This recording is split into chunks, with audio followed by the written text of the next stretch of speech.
বাচ্চা থেকে বড় জুস পছন্দ করে না এমন মানুষ কিন্তু খুঁজে পাওয়া যাবে না। আর সেটা যদি হয় বাসায় তৈরি করা, তাহলে তো কথাই নেই। হ্যালো এভরিওয়ান, আসসালামু আলাইকুম।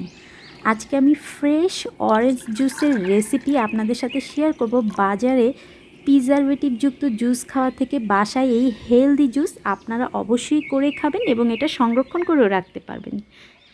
চলুন দেখিন, এখানে আমি কমলা নিয়েছি।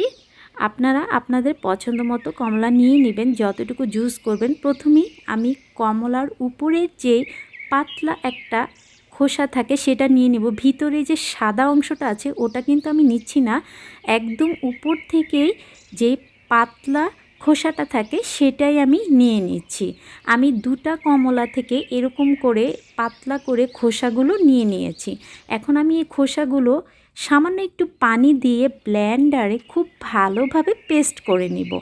এখন জুসের জন্য যে কমলাগুলো আছে সবগুলো কমলা থেকে আমি খোসাটা ছাড়িয়ে নিব। এই যে আপনারা দেখতেই পাচ্ছেন, কমলাগুলো থেকে আমি খোসাটা ছাড়িয়ে নিচ্ছি। আর এই কমলাগুলো কিন্তু বিচি ছাড়া। আর আপনাদের কমলায় যদি বিচি থাকে তাহলে কিন্তু আপনারা বিচিটা অবশ্যই ফেলে দিবেন। আর আমি যে কমলাগুলো নিয়েছি সেগুলোতে কিন্তু বিচি নাই। এই যে সবগুলো কমলা আমি একটা একটা করে খুলে নিয়েছি। এখন আমি একটা ব্লেন্ডারে কমলাগুলো জুস করে নিব। আপনারা যে আপনাদের পছন্দ মতো কমলাগুলো থেকে জুসটা বের করে নেবেন।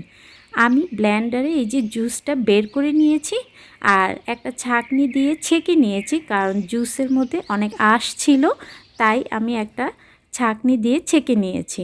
এই যে ফ্রেশ অরেঞ্জ জুসটা কিন্তু আমি বাটিতে নিয়ে নিয়েছি। এখন আমি যে কাজটা করব সেটা হচ্ছে জুসের জন্য একটা শিরা তৈরি করব।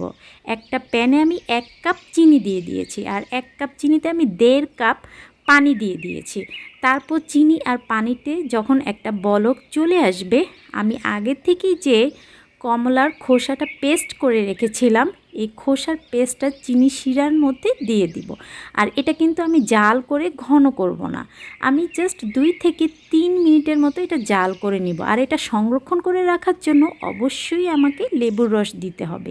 এখানে আমি 2 টেবিল চামচের মতো আমি লেবুর রস নিয়েছি। আর এই লেবুর রসটা কিন্তু স্কিপ করা যাবে না, অবশ্যই কিন্তু এই লেবুর রসটা দিতে হবে। তারপর আমি লেবুর রসটা দিয়ে নেড়ে চেড়ে মিক্স করে নিয়েছি।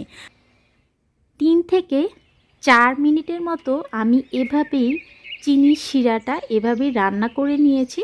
খুব বেশিক্ষণ আমি রান্না করব না, এটা কিন্তু জাল করে ঘন করে ফেলা যাবে না। এখন আমি এই চুলাটা অফ করে দিব। তারপর একটা বাটিতে আমি শিরাটা নিয়ে নিয়েছি। এই যে এটা কিন্তু এখনও খুব গরম। এখন আমি এটা আস্তে আস্তে নেড়ে চেড়ে রুম টেম্পারেচারে নিয়ে আসবো। আর এখন আমি এটার সাথে অ্যাড করব লবণ। এখানে আমি 2 চিমটি লবণ দিয়েছি। তারপর লবণটা মিক্স করে নিচ্ছি। আর জুসের মিষ্টির ব্যালেন্সটা ঠিক রাখার জন্য অবশ্যই কিন্তু লবণটা স্কিপ করা যাবে না। আপনারাও লবণটা দিবেন, তবে খুব বেশি লবণ দেওয়া যাবে না। এখানে আমি 2 চিমটি লবণ নিয়েছি। এটা কিন্তু ঠান্ডা হয়ে এসেছে। আর এখন আমি জুসের বাটিটা নিয়ে নিব। আমি কিন্তু গরম শিরা জুসের সাথে মিক্স করব না, অবশ্যই কিন্তু শিরাটা ঠান্ডা করে এখন আমি অরেঞ্জ জুসের সাথে আস্তে আস্তে শিরাটা মিক্স করে নেড়ে চেড়ে মিক্স করে নিচ্ছি। এই যে আমার জুস কিন্তু একদম রেডি, আপনারা দেখতেই পাচ্ছেন। আর এটা খেতে যে কতটা মজার, আপনারা যখন বাসায় তৈরি করে খাবেন আপনারা নিজেরাই বুঝতে পারবেন। আশা করি আজকের এই ফ্রেশ অরেঞ্জ জুসের রেসিপি আপনাদের কাছে কিন্তু খুবই ভালো লেগেছে। আর আপনারা কিন্তু এই জুসটা ফ্রিজে 2 থেকে 3 সপ্তাহের মতো সংরক্ষণ করে রাখতে পারবেন। এটা কিন্তু নষ্ট হবে না, জাস্ট খাওয়ার আগে শুধু ফ্রিজ থেকে নামিয়ে নিলেই হয়ে যাবে।